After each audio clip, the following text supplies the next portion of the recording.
हाँ, आज हम विज्ञान विषय में पढ़ेंगे सूक्ष्म जीव हमारे मित्र या शत्रु। इससे पहले वाले पार्ट में हमने चर्चा की थी कि किस प्रकार से ये सूक्ष्म जीव हमारे लिए लाभदायक होते हैं और कई प्रकार के लाभ अपन इसको इनसे प्राप्त होते हैं। आज हम चर्चा करेंगे कि ये सूक्ष्म जीव हमारे लिए किस प्रकार से हानिकारक होते हैं। बहुत सारे सूक्ष्म जीव इस प्रकार के होते हैं जो मनुष्य में, जंतुओं में, पौधों में रोग उत्पन्न करने का काम करते हैं और ऐसे रोग उत्पन्न करने वाले सूक्ष्म जीवों को रोगाणु या रोगजनक कहते हैं। और यह जो रोगजनक है, यह हमारे भोजन को, कपड़े को या अन्य प्रकार की खाद्य सामग्री को संदूषित कर देते हैं, जिससे व्यक्ति बीमार हो जाता है। मनुष्यों में कई प्रकार के जो रोग होते हैं वो भी इन सूक्ष्म जीवों के माध्यम से होते हैं। और ये जो सूक्ष्म जीव होते हैं वो किसी न किसी माध्यम से एक व्यक्ति से दूसरे व्यक्ति में या एक जीव से दूसरे व्यक्ति में पहुंच जाते हैं। इस प्रकार के जो रोग होते हैं जो किसी भी माध्यम से एक व्यक्ति से दूसरे व्यक्ति में पहुंच जाते हैं, इन्हें हम संचरणीय रोग कहते हैं। जैसे हैजा, सामान्य सर्दी जुकाम, चिकन पॉक्स, क्षय रोग इस प्रकार के होते हैं। जब कोई व्यक्ति के जुकाम, खांसी इस प्रकार की बीमारी होती है और जब वह छींकता है या खांसता है तो उसके मुंह से सूक्ष्म बूंदें निकलती है, उसमें कई प्रकार के रोगाणु होते हैं। वह रोगाणु वायुमंडल में चले जाते हैं और वायुमंडल में जाकर के जब वह दूसरे व्यक्ति के संपर्क में आते हैं तो वह उन्हें रोग कारक कर देते हैं। इसी प्रकार से बहुत सारे जंतु इस प्रकार के होते हैं जो सूक्ष्म जीवों को एक व्यक्ति से दूसरे व्यक्ति में या एक जंतु से दूसरे व्यक्ति जंतु में ले जाने का कार्य करते हैं। इन्हें हम रोगवाहक कहते हैं। जैसे मक्खी कूड़े करकट में, जंतुओं के अपशिष्ट में इनमें बैठी रहती है और बैठने के कारण वह उनके पैरों से बहुत सारे सूक्ष्म जीव चिपक जाते हैं। वह सूक्ष्म जीव जब वो भोजन पर बैठती है तो वहाँ पर स्थानांतरित हो जाते हैं। अब भोजन के माध्यम से वह जीवों में या मनुष्य के शरीर के अंदर चले जाते हैं। इसी प्रकार से आपने नाम सुना होगा मादा एनाफिलीज मच्छर। इसकी सहायता से जो प्लाज्मोडियम है वह एक व्यक्ति से दूसरे व्यक्ति में चला जाता है, जिसके कारण से मलेरिया बुखार हो जाता है। इसी प्रकार से मादा एडिज मच्छर, यह डेंगू के वायरस को एक व्यक्ति से दूसरे व्यक्ति में ले जाने का कार्य करता है। तो इस प्रकार से यह रोग वाहकों के माध्यम से कई प्रकार के रोग हो जाते हैं। बहुत सारे रोगों के जो रोगाणु हैं वह जल के माध्यम से भी एक स्थान से दूसरे स्थान पर चले जाते हैं या उत्पन्न हो जाते हैं। हम देखते हैं कूलर में, टायरों में, फूलदानों में इत्यादि में कई प्रकार से जल जब एकत्रित रहता है तो उनमें कई प्रकार के मच्छर पैदा हो जाते हैं और वह मच्छर रोगाणुओं को एक स्थान से दूसरे स्थान पर ले जाते हैं और हमें बीमार कर देते हैं। सारणी के में कुछ सामान्य रोगों के बारे में बताया गया है। जिस प्रकार से क्षय रोग जीवाणु के कारण से होता है, वायु के माध्यम से यह इसका संचरण होता है। खसरा मिजल्स, यह वायरस के कारण से होता है और वायु के माध्यम से इसका रोगाणु एक स्थान से दूसरे स्थान पर पहुंचता है। चिकन पॉक्स वायरस के द्वारा होता है, वायु के द्वारा या सीधे संपर्क में आने से यह एक व्यक्ति से दूसरे व्यक्ति में चले जाते हैं।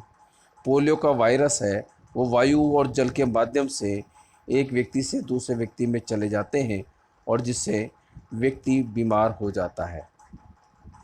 हैजा और टाइफाइड का जो जीवाणु है वो भी जल के साथ में, भोजन के साथ में एक व्यक्ति से दूसरे व्यक्ति में पहुंच जाता है। हेपेटाइटिस ए यानी कि पीलिया, इसका जो वायरस है वह दूषित जल के माध्यम से व्यक्ति के शरीर में प्रवेश कर जाता है। मलेरिया जो है वो प्रोटोजोआ के कारण से होता है और ये प्रोटोजोआ जो प्लाज्मोडियम है वह मच्छर के द्वारा एक व्यक्ति से दूसरे व्यक्ति में पहुंच जाया करता है। बचाव के उपाय में हमें ये जो वायरस और जीवाणु होते हैं, इनसे बचने के लिए मच्छरों से सुरक्षा करनी चाहिए और दूषित भोजन का उपयोग नहीं करना चाहिए। शुद्ध पेयजल अपन को उपयोग में लाना चाहिए और इस प्रकार से ये अपनाते हुए हम आसानी से स्वस्थ रह सकेंगे। कुछ रोगाणु इस प्रकार के भी होते हैं या जीवाणु इस प्रकार की भी होते हैं जो हो मनुष्य के अलावा जंतुओं में या अपने पालतू पशुओं में भी रोग फैलाने का काम कर देते हैं। उदाहरण के लिए एंथ्रेक्स, यह मनुष्यों में और मवेशियों में होने वाला एक भयानक रोग है, जीवाणु द्वारा होता है। गाय में खुर व मुंह का रोग, खुरपका रोग बोलते हैं उसे, वह वायरस के कारण से होता है। रॉबर्ट कोच ने 1876 में बेसिलस एंथ्रेसिस नामक जीवाणु की खोज की थी जो एंथ्रेक्स रोग का कारण पाया जाता है। इसी प्रकार से पौधों में भी या अपनी जो फसलें होती हैं उसमें भी कई प्रकार के जो रोग होते हैं वो इन जीवाणु और रोगाणु के द्वारा उत्पन्न होते हैं। अनेक सूक्ष्म जीव गेहूँ, चावल, आलू, गन्ना, संतरा, सेब इत्यादि पौधों में रोगों का कारण बनते हैं और रोग के कारण फसल की उपज में कमी आ जाती है और फसल की कमी आ जाने से कई प्रकार के पौधे मर जाते हैं और फसल की उपज कम हो जाती है। सारणी के अनुसार में पादप रोग, नींबू कैंकर नींबू में होता है जीवाणु के माध्यम से, गेहूं की रस्ट गेहूं में होता है कवक के माध्यम से, भिंडी का पीत रोग यह वायरस के कारण से होता है। इस प्रकार से यह बहुत सारे जो सूक्ष्म जीव हैं वह जीवों में, मनुष्य में और पौधों में रोग फैलाने का कार्य करते हैं। उसके अलावा बहुत सारे सूक्ष्म जीव खाद्य को विषाक्त कर देते हैं। कभी कभी अपन देखते हैं अपने घर में कुछ खाद्य पदार्थ रखा हुआ रह जाता है, उसमें एक दो दिन जब रखा हुआ रह जाता है तो उसमें बदबू आने लग जाती है। बदबू आने का कारण उसमें कई प्रकार के विषैले पदार्थ उत्पन्न हो जाते हैं और वह विषैले पदार्थ उस भोजन को संदूषित कर देते हैं और वो खाने लायक नहीं रहता है। और यदि कोई व्यक्ति खा लेता है तो उसमें फूड पॉइजनिंग जैसी बीमारियां उत्पन्न हो जाती हैं। खाद्य परिरक्षण, खाद्य परिरक्षण का मतलब है कि किस प्रकार से सूक्ष्म जीवों के माध्यम से अपने इस भोजन को बचाया जाए जिससे भोजन खराब नहीं हो, और इस विधि को अपन खाद्य परिरक्षण कहते हैं। खाद्य परिरक्षण कई प्रकार से किया जाता है, अलग अलग इसके उपाय होते हैं। पहला है रासायनिक उपाय। रासायनिक उपाय में कुछ रासायनिक पदार्थ ऐसे होते हैं जो सूक्ष्म जीवों की वृद्धि को रोक देने का कार्य करते हैं। ऐसे पदार्थों को परिरक्षक या प्रिजर्वेटिव कहा जाता है। सोडियम बेंजोएट, सोडियम बेटा बाइसल्फाइड, जेएम स्क्वेस आदि बनाने में इनका पदार्थों का प्रयोग किया जाता है जिससे वह खराब नहीं होते हैं। दूसरा है नमक के द्वारा परिरक्षण। बहुत सारे पदार्थ, मांस, मछली, इन पदार्थों को नमक में रखा जाता है। नमक के उपयोग से यह खराब नहीं होते, इनमें जीवाणु की वृद्धि नहीं होती है। चीनी के द्वारा परिरक्षण। खाद्य पदार्थों में चीनी की मात्रा मिला करके उसमें नमी की मात्रा कम कर दी जाती है जिससे जीवाणु की वृद्धि नहीं होती है और पदार्थ खराब नहीं होता है। तेल व सिरके का उपयोग। अपने घरों में अचार होता है या अन्य प्रकार के जो खाने वाले पदार्थ होते हैं उसमें अपन तेल या सिरका, एसिटिक अम्ल डाल देते हैं जो पदार्थ को या खाद्य पदार्थ को खराब होने से बचाने का काम करता है। गर्म व ठंडा करना। इसमें किसी पदार्थ को उसके उबलने के कम तापमान तक ही गर्म किया जाता है और गर्म करके फिर उसको एकदम अचानक ठंडा कर दिया जाता है जिससे उसमें उपस्थित सूक्ष्म जीव नष्ट हो जाते हैं। जैसे पाश्चुकृत दूध को बिना उबाले इस्तेमाल किया जा सकता है जिससे वह सूक्ष्म जीवों से मुक्त हो जाता है। इसके लिए दूध को 70 डिग्री सेंटीग्रेड पर 15 से 30 सेकंड के लिए गर्म करते हैं, फिर अचानक ठंडा कर देते हैं, और अचानक ठंडा करने पर उसमें सूक्ष्म जीवों की वृद्धि रुक जाती है और पदार्थ खराब नहीं होता है। इस प्रक्रिया की खोज लुई पाश्चर वैज्ञानिक ने की थी, इसलिए इस विधि को पाश्चुरीकरण कहा जाता है।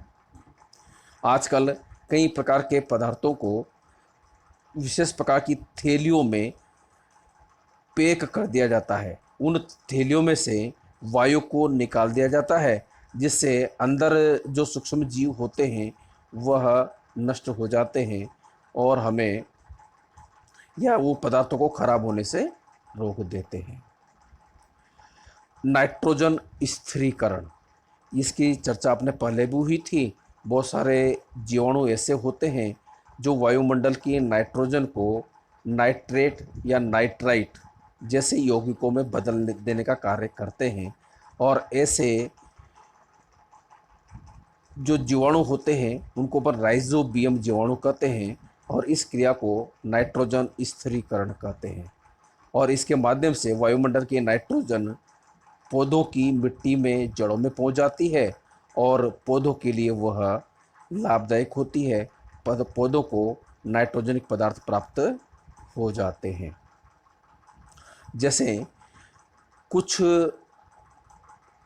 जो मटर कुल के पौधे होते हैं या दलहन वाले पौधे होते हैं, उनकी जड़ों में छोटी छोटी गांठें पाई जाती हैं। उन गांठों में राइजोबियम नाम का जीवाणु होता है।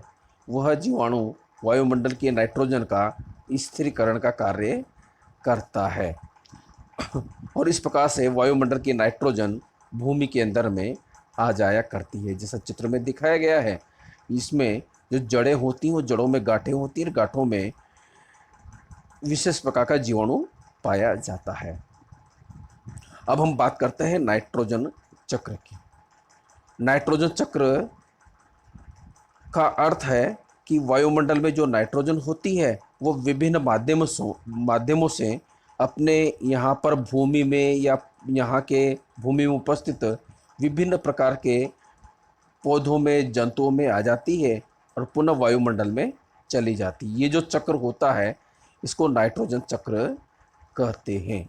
जैसे यहाँ पर बताया गया है, वायुमंडल में नाइट्रोजन 78% होती है, और नाइट्रोजन अपने सजीवों में भी कई प्रकार के पदार्थों में मौजूद होती है।